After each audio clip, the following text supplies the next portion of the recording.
Hi friends, వాళ్ళైతే మా ఊర్లో 2 టిఫిన్ షాపులు ఉన్నాయి. 2 టిఫిన్ షాప్ దగ్గర మొత్తం టిఫిన్ తీసుకొని కొంతమంది పిల్లలకి ఇద్దాం అనుకుంటున్నాం. అలాగే ఇప్పుడు మామ దగ్గరికి వచ్చాం. మామ, నువ్వు రోజుకి ఎంత టిఫిన్ అమ్ముతున్నావు మామ?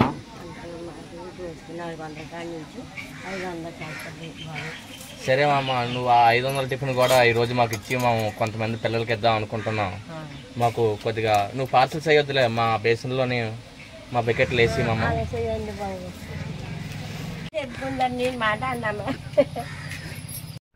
ఫ్రెండ్స్, మా అమ్మ అయితే మమ్మల్ని చూసి సిగ్గుపడిపోతుంది, ఎందువల్ల తెలీదు. ఈలోగా మంచిగా ఈ వేడివేడిగా ఇడ్లీ అయితే దిగిన వెంటనే కూడా మేము తెచ్చిన బౌల్లో మేమైతే ప్యాక్ చేసుకోవడం జరిగింది.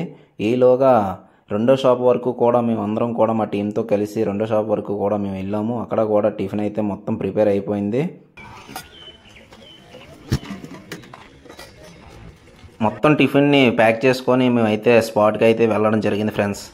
హాయ్ ఫ్రెండ్స్, లొకేషన్కి అయితే రావడం జరిగింది. ఇవాళ అయితే మన పిల్లలందరికీ కూడా టిఫిన్ పెడదాం అనుకుంటున్నాం.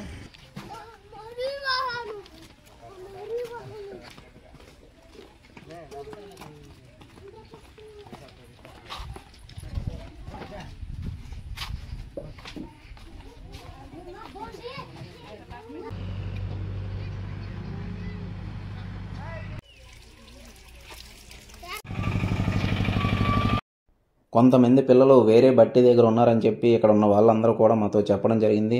వెంటనే మా టీం మెంబర్స్ అందరూ కూడా వెళ్ళి వాళ్ళని కూడా మా స్పాట్ దగ్గర తీసుకురావడం జరిగింది.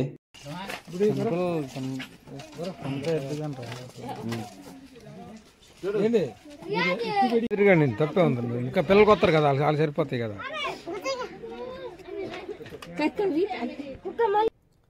ఇక్కడ ఉన్న పిల్లలందరికీ కూడా సరిగ్గా ఫుడ్ అయితే అందట్లేదని చెప్పేసి మా వరకు వచ్చింది. అందువల్ల ఈరోజు అయితే పిల్లలందరికీ కూడా మేము మా వంతు టిఫిన్ అయితే అందరికీ కూడా దాదాపు 30 నుంచి 40 వరకు పిల్లలందరికీ కూడా మేము టిఫిన్ అందజేయడం జరిగింది.